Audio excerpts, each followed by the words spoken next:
Pisces, welcome back po dito sa Daily Dose of Tarot 111. Tignan natin kung ano yung mensahe para sa iyo ngayong third quarter of 2025, July, August, September. Pakilawakan po ang inyong kaisipan dahil hindi lahat ay makaka-resonate. So, try nyo pong panoorin yung inyong other signs, Moon, Rising, and Venus. At maraming salamat po sa mga hindi mag-i-skip ng ads sa video na ito.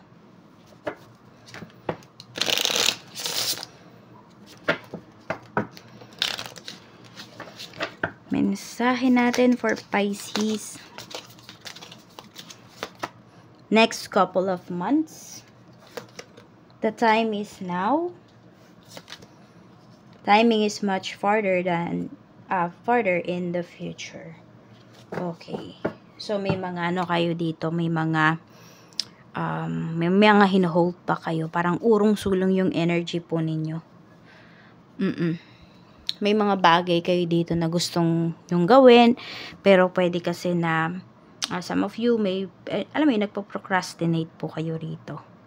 Marami kayong sinasaalang-alang. Pero, ayun nga po, sabi nga naman dito is the time is now. So, kilos na po kayo. Kasi parang pag hindi mo pa yan ginawa ngayon, mas mahihirapan ka na in the future. Tignan po natin, ano pa yung mensahe. Mensahe pa po natin, Spirit Guide. We have here, Door of Sovereignty. So, gawin mo na ngayon kasi may kalayaan kang mararamdaman. Okay, hindi lang ngayong, ngayong third quarter, but in the future. Sabi dito, self-determination, liberty, freedom, free will, release. Mas magiging masaya ka din ngayong quarter na ito. So, may kalayaan. Magagawa mo yung mga gusto mo. So, you see, may freedom naman, pero pwedeng ikaw talaga sa sarili mo yung nag-hold back dun sa mga gusto mong gawin. Hindi ko alam, Pisces, somehow, some of you, nafe-feel niyo na parang hindi niyo deserve maging masaya. Looks like lagi niyong sinasacrifice yung inyong sarili para sa ibang tao, para sa ikasasaya ng ibang tao. Tignan natin.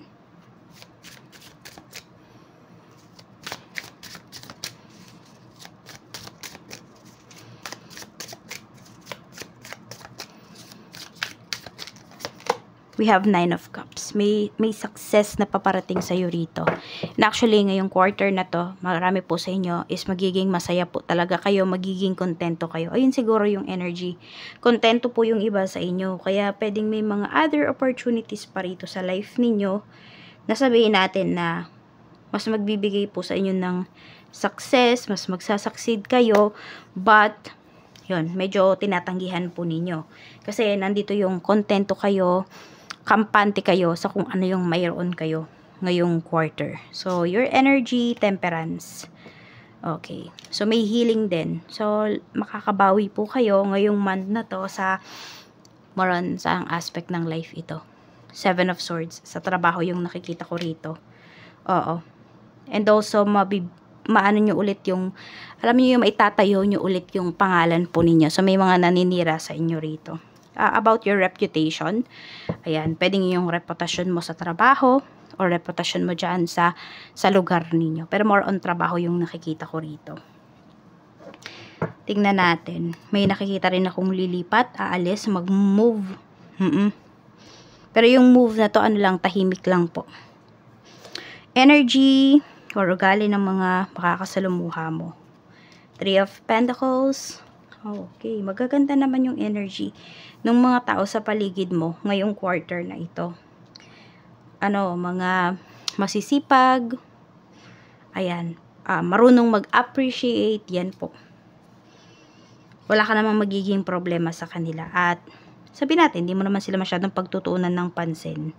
Matutuwa ka lang dun sa mga makikita mo at maririnig mo.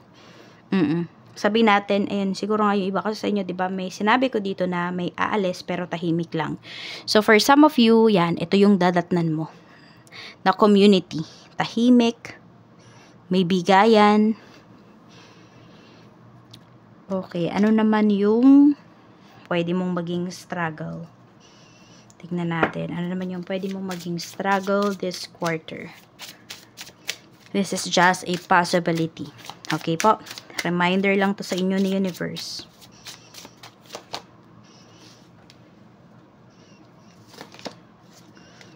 Okay, may maninira nga sa inyo rito. Okay, so mag-iingat po kayo ha. And also, yung iba po sa inyo, this quarter, madalas kayong ubuhin, sipunin. Ayan. Tapos, pwedeng maging sirain po yung inyong tiyan. Kaya po, ayan, tignan nyo po ano. Basta kung ano man yung mga organs natin na nasa tiyan. Ayun, pa-check nyo po. Yung iba sa inyo, pwede magpapa-ultrasound yung iba sa inyo. Hindi dahil buntis kayo ha. Kung hindi, yung iba po dahil may nararamdaman kayo. Nakakaiba. Okay, mag-ingat din kayo rito. Huwag kayong mangangako. Or, kunwari may request. Kunwari ako, nag-request ako sa inyo. Tapos, hindi nyo naman ako pinagbigyan. Pero may request ako. Pero sabi mo, okay, pagbibigyan mo ako. Tapos, hintay ako ng hintay. Walang nangyayari. Merong gagawa sa inyo. Yan na, with this 10 of Swords. It's either yung katawan mo nga, yung sisirain ng taong to, or yung relasyon nyo. Kung meron kang karelasyon, or sabihin natin, kanino ka pinakamalapit, yun po. Kaya po, mag-iingat kayo. Huwag kayong mag-oo, diba, sa isang tao. Kung alam nyo po sa sarili ninyo na hindi nyo magagawa yung request ng tao na yon. Either naman, hindi naman kayo gawan niya ng, kunwari, black magic. Kung hindi, sisiraan nga po kayo sa ibang tao. Okay, blessings naman. Check naman natin ang blessings na pwede mong ma-receive. Blessings naman po na pwedeng ma-receive ni Pisces. We have flood. We have naked. So, more on ito, mas matatanggap mo kung ano yung ano ka, ano yung sarili mo, sino ka. Ayan po. Meron din ako nakikita rito. Ayan nga, bagong bahay kasi ang pinapakita rito eh. Or either nga makakalipat po yung iba sa inyo. At yun, may happiness dito. Okay? May kalayaan talaga. So, may mga bagay, may mga relasyon, sitwasyon, napapalayain mo yung sarili mo, tatanggalin mo yung sarili mo doon, magiging malaya ka, magiging masaya ka. Yan po, yung marireceive mo. Some of you, pwedeng hindi naman material things yung marireceive mo na blessings this quarter. Kung hindi po, more on kalayaan talaga. Your freedom. Your freedom to express yourself. Your freedom na isuot yung mga gusto mong isuot. Yung tipong ganun po. Your freedom na, makasama sa mga parties na before di ka nakakasama. Mga getaway, yung mga ganyan po. So, check naman natin energy pagdating sa love life. Sa mga single. We have King of Cups. Pwedeng may mag-confess sa inyo rito. May makakadeal po kayo. Pwedeng much older sa inyo. Hindi naman sobrang laki nung Siguro sabihin natin, sige, 10 years na lang. 10 years yung agwat sa'yo ng taong to. Yan po. Pwedeng may makadeal kayo. May mag-confess sa inyo dito. Sa mga in a relationship po, we have the Lovers, 5 of Cups. Okay. So, may mga kumukontra dito sa relasyon ninyo eh. No? Pwedeng pagsisisihan nyo ng person mo kung yun yung pinapakinggan niya. Yung mga tao na yun. At saka kasi ma-realize mo na kung ganun yung ginagawa ng person mo, ibig sabihin wala pala siyang tiwala sa'yo. So, ingat lang kayo kasi baka may maghiwalay dito. Sa mga mag-asawa naman po, we have Page of Wands. So, you will be very proud of your son kung meron kayong anak na lalaki. Yan po. 2 of Pentacles. Ayan, kung meron po kayong anak dito na 2 lalaki, magiging sobrang proud po kayo sa kanila. No, magbibigay yan ng magandang imahe sa inyong family. And good news yan, opo. And also, kayo to ng asawa mo eh. Mas magkakaroon po kayo ng time together. Yan. With this 2 of Pentacles, mafe-feel mo na pinaprioritize kayo ng asawa mo. This, this quarter. Check po natin. Okay. Kung meron kayong ex dito, tingnan natin. Okay, your ex. Hindi pa rin po nakaka-move forward yung tao na yan. Sabihin natin ikaw naka-move forward ka na. Pero itong ex mo hindi pa rin. Tsaka toxic yung energy niya. Sabihin natin yes, may feelings pa to sa'yo. Pero pag bumalik naman to sa'yo, toxic naman yung ibibigay niya sa'yo na energy. Magiging toxic lang siya dito sa connection ninyo. Yes, mahal ka pa. Hindi pa nakaka-move forward. So, nasa sa inyo naman yan. Kung sabihin natin kung kayo yung lalaki, ipo-pursue nyo pa ba yung taong yan? Or kung kayo yung babae, pag bumalik ba yan, i-entertain nyo ba? Nasa sa inyo na po yun. Sa kaperahan, kamusta yung overall energy ng kaperahan mo ngayong quarter? Ace of Cups. Maganda. May mga new offers sa'yo talaga rito. May mga bago kang pagkakakitaan. Sobrang busy mo rin po. Tuloy-tuloy po yung pasok ng pera sa account mo. Tuloy-tuloy yung mga transactions. Tuloy-tuloy yung flow ng money. Sa career naman, we have the moon. So, may nagdadalawang isip dito.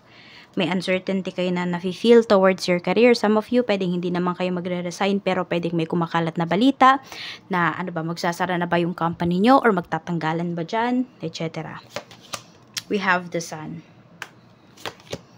3 of Cups. So, huwag kayong magalala, hindi naman kayo kasama dun sa matatanggal if ever na magtatanggalan man dyan. At, ayun naman, may mga siguro may mga kumakalat lang na mga pangamba na balita, ganyan. Pinapakaba lang kayo. Pero ayan po, kung ano man yung mga projects ninyo dito na hinahawakan this quarter, magiging successful po yan. May isi-celebrate kayo rito, magiging sobrang happy po kayo. Baka may bonus pa kayo na ma-receive. And some of you, may travel pa kayo dito. Pwedeng yan pong vacation na yan or pag-travel na yan ay sagot po ng inyong company. So, check naman natin ano ba yung gustong sabihin sa'yo ng higher self mo, Pisces. Ano yung gustong sabihin sa'yo ng higher self mo? We have 8 of Cups. Sabi dito, pag it's time to go na, it's time to go na, Pisces. Pag may mga bagay na hindi na nag-matter sa life mo, alisan mo na. Kasi nagpapabagal lang sila sa galaw mo, sa growth mo. Always daw na tignan mo kung ano pa yung pwede mong pagpilian. Always mag-look forward ka daw sa mga good things na mangyayari sa life mo this quarter. Yan lamang po. Maraming salamat and see you again on my next video.